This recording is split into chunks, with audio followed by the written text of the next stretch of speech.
Okay, thank you for joining me today on this episode of Investigation Bible. I am your biblical investigator, Bill Kaufman, and I'm now 10:8 on this edition.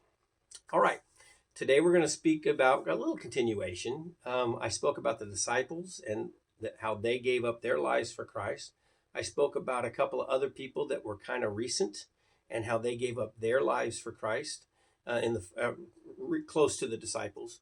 And now I'm going to speak about somebody a little bit further away, and then somebody even a little bit further away. Okay, and this one, well, throughout time, mankind has been um, lauded courage. We all like courage. Everybody looks up to people who are courageous, and that's good. I think that's still good. I know when I was a young man in the Army, um, they really talked a lot about courage and things like that. I was I went through a thing called Special Forces School. It's a Q course.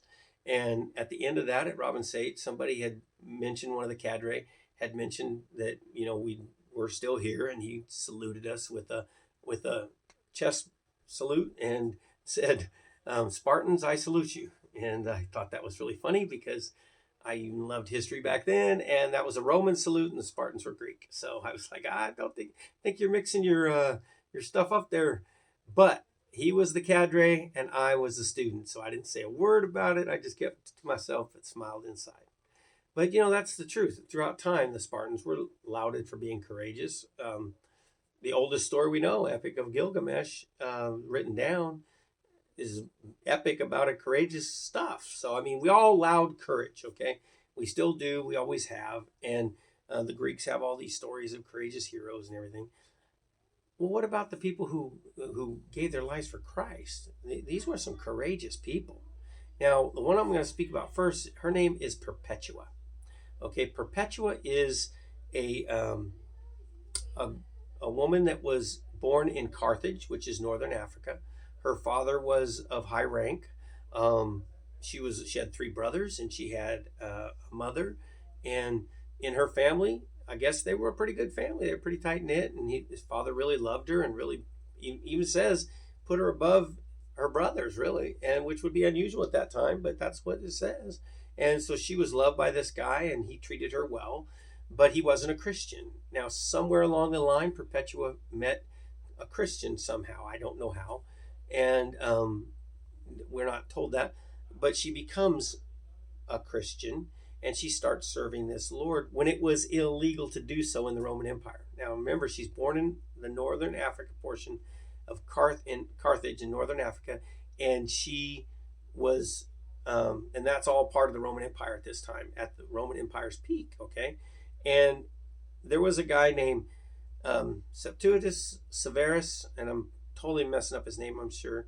Severius, anyway, severe guy. Um, he was the Roman emperor, and at this time, well, not when she was born, but as she got older, and when she was about 20 years old, he's the emperor, and he makes this rule that you have to, you can't convert to Christianity or to Judaism. He makes a law saying that, and at the price of your death.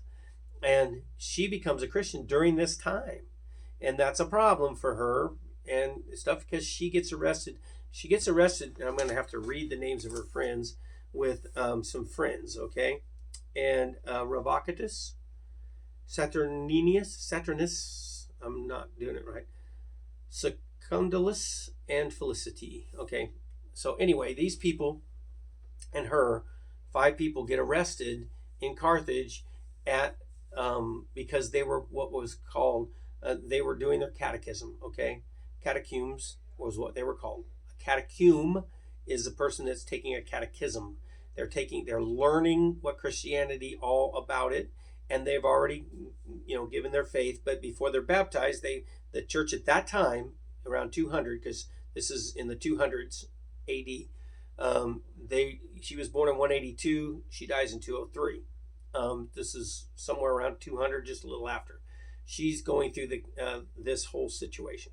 So she's taking the catechism, and so are her four friends, and they all get arrested for doing it, and they get tried. And we have her handwritten account, hers. It's a handwritten account.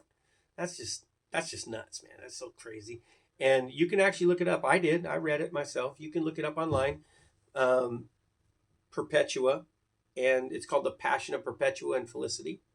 And it's her handwritten account of all these events. And you can look it up online. I found it at Fordham University.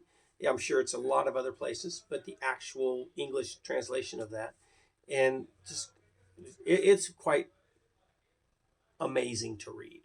But I'm not going to read it to you, but I'm just going to go along with what she said. Okay, so she says that she and her friends got arrested and put into a prison. And at first it was the worst thing for her. Remember, she's a rich kid from, had, all good things happen to her. And now she's in a dark dungeon, because that's the way prisons were. And it says it was dark and it was cold and it was scary. And she did not like it. By the way, she was a young mother. She had a baby, and the baby was so young she was still breastfeeding it. And they didn't take the baby with her to prison, so she now is separated from her baby, and at first, and that's pretty bad. So she writes this in her own handwriting. She writes down that what was bothering her, what she was upset about, and everything.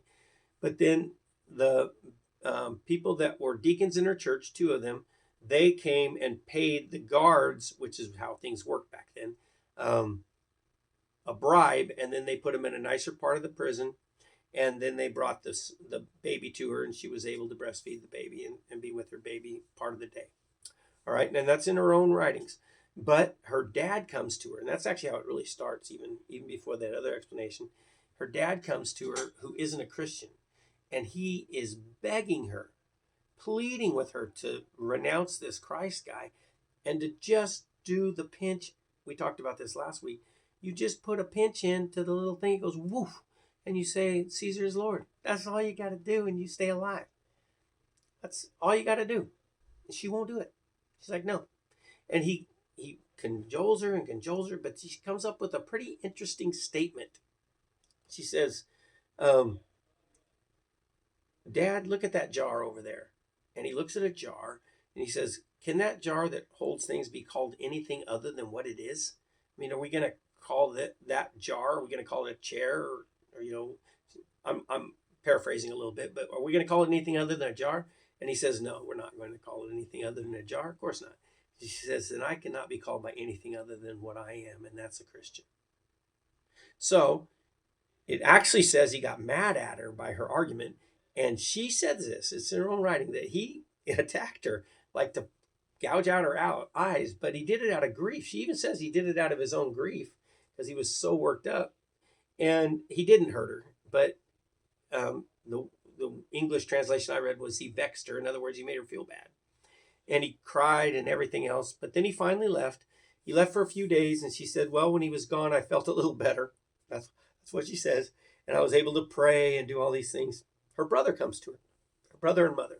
She gives her brother and mother charge over her child, and so they come, and they're bringing the child back and forth to be breastfed. And the brother is now also a Christian. He's not arrested, but he's a Christian.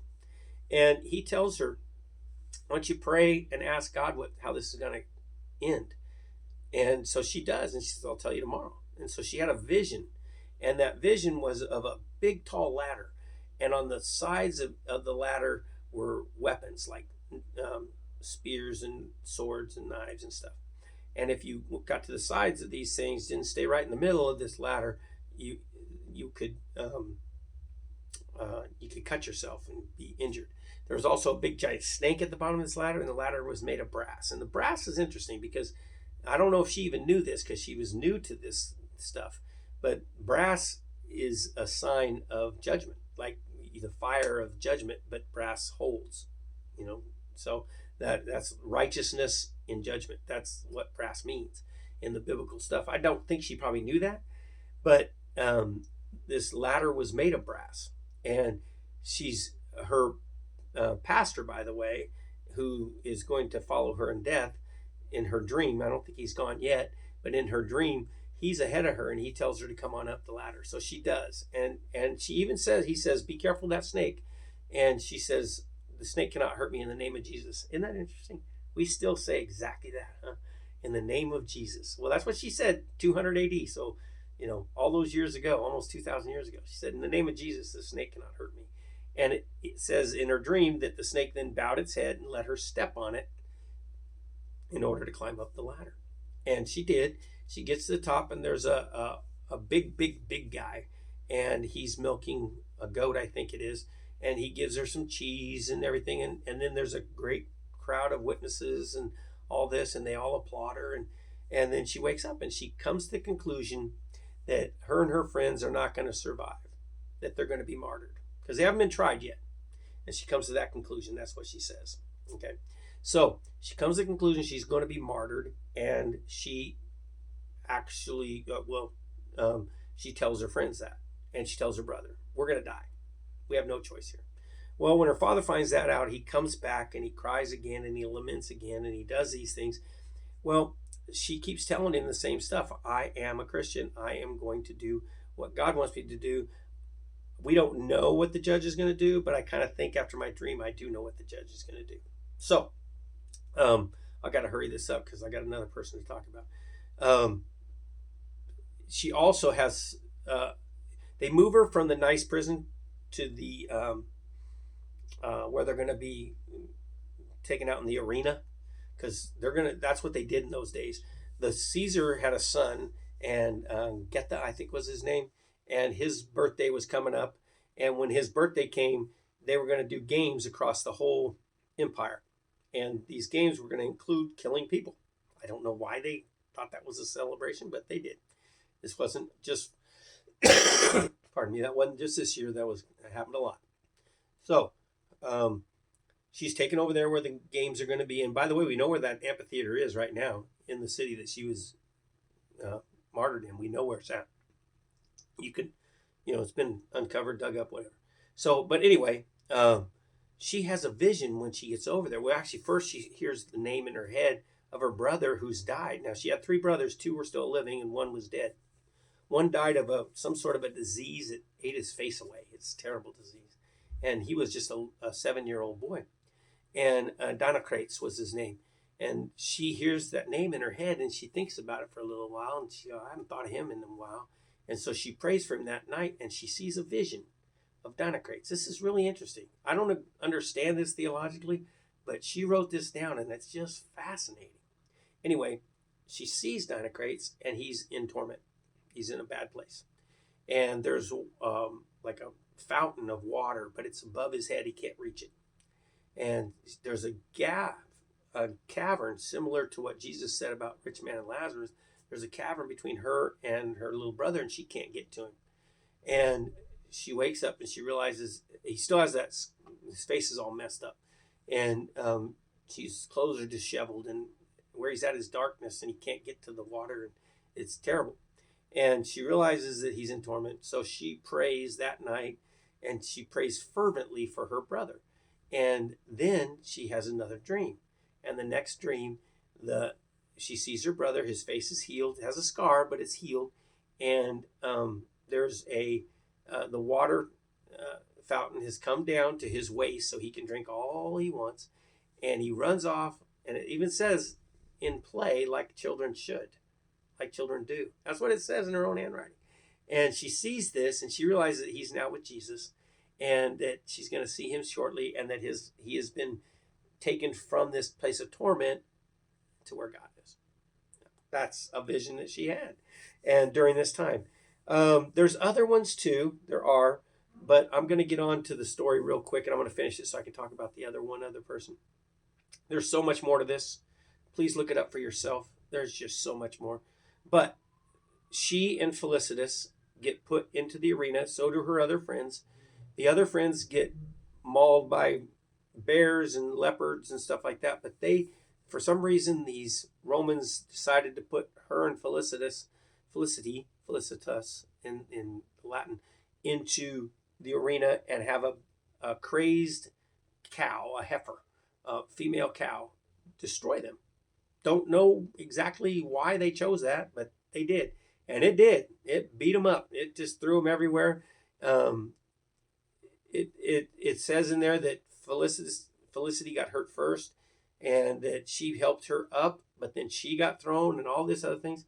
But it didn't kill him. It was meant to kill him, I guess, but it didn't kill him. So eventually the people are like, okay, that's enough torture, and they pulled him to the side and they're going to kill him with the sword. And when everybody was done, those who hadn't died by the beasts were going to be taken into the center of the arena and killed with a sword. And that's exactly what happened. Some of her friends had already been killed by the beast, some had not, and but she was the very last one. And it was an inexperienced gladiator. That's what it says. Inexperienced. I mean, every gladiator's got to have a start, I guess. And you got your first fight, no matter what. Well, he was inexperienced, and he didn't really want to do it, probably, and everything else.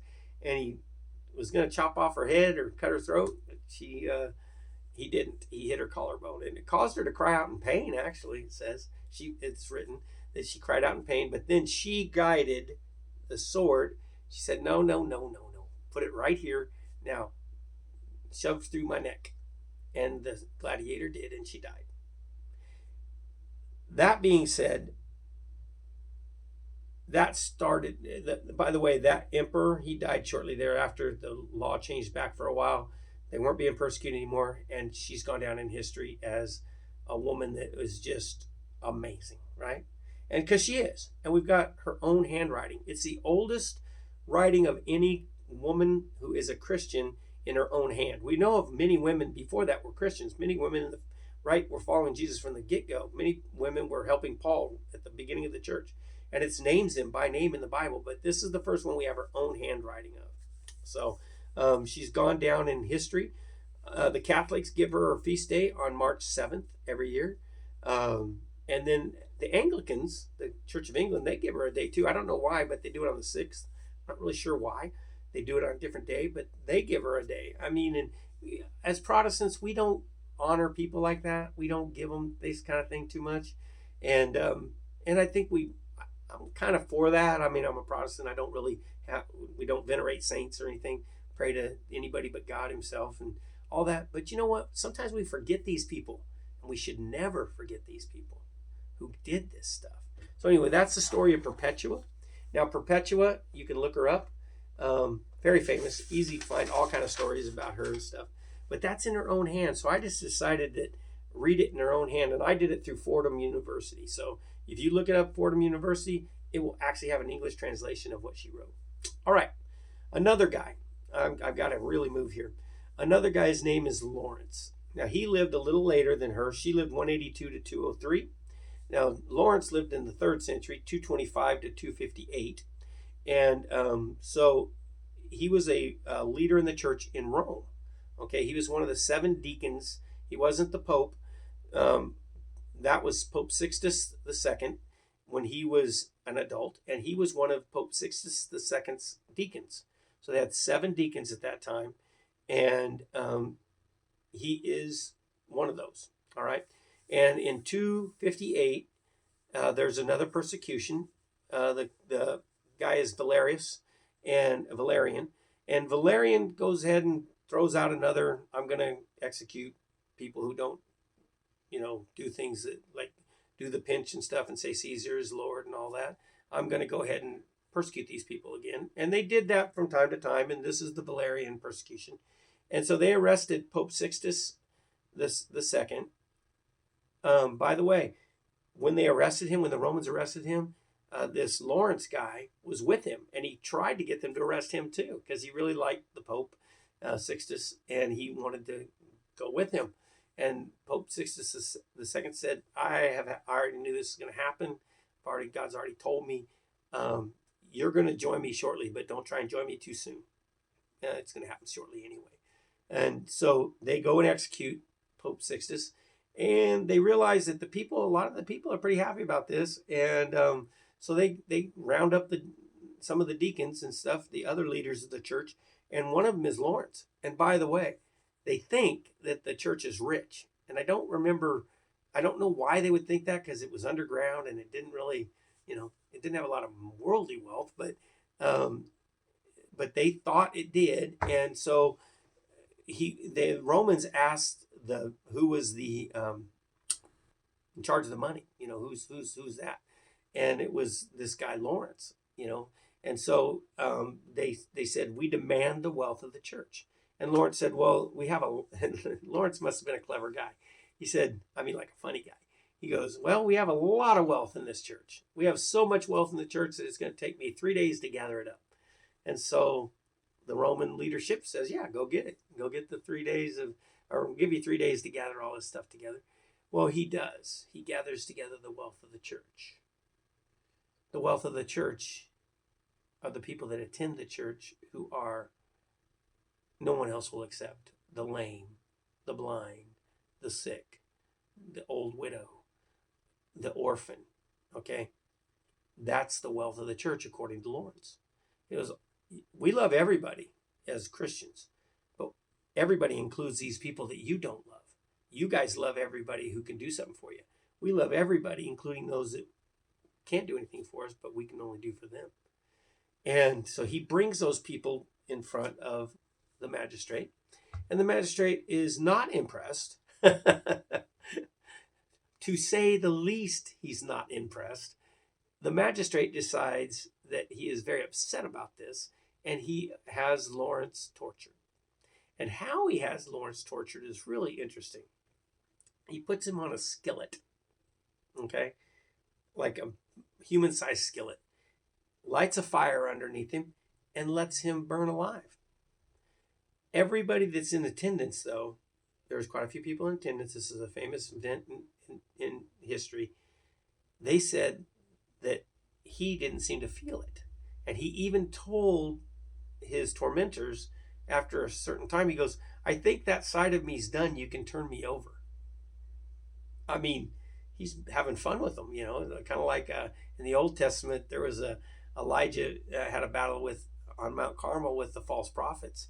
And he kind of made fun of them. He's like, hey, why isn't your God doing something? He goes, maybe he's sleeping. Maybe he's tired. Yell a little louder. Maybe wake him up. Maybe he's going to the bathroom. That's what Elijah said. I mean, it's in the Old Testament. He's mocking them. Okay. Well, that's kind of what Lawrence is doing here. He's mocking them. And he's like, hey, you're trying your best, but God's not letting you hurt me. And it doesn't hurt at all. And so just turn me over.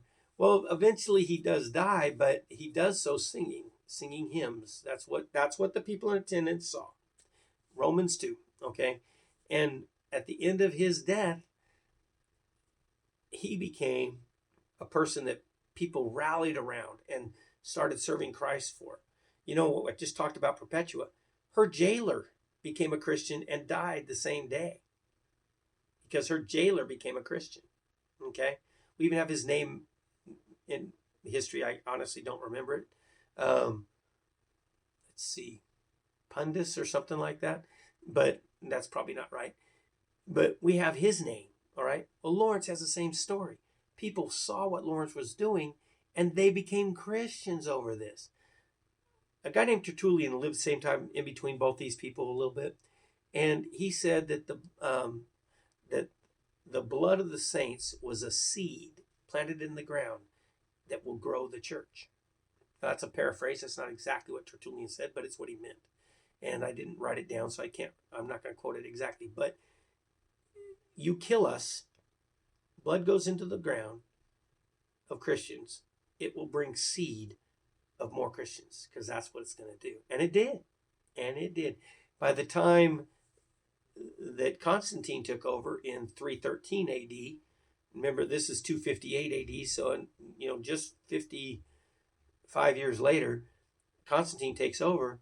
There's now more Christians in the Roman Empire than there are non-Christians.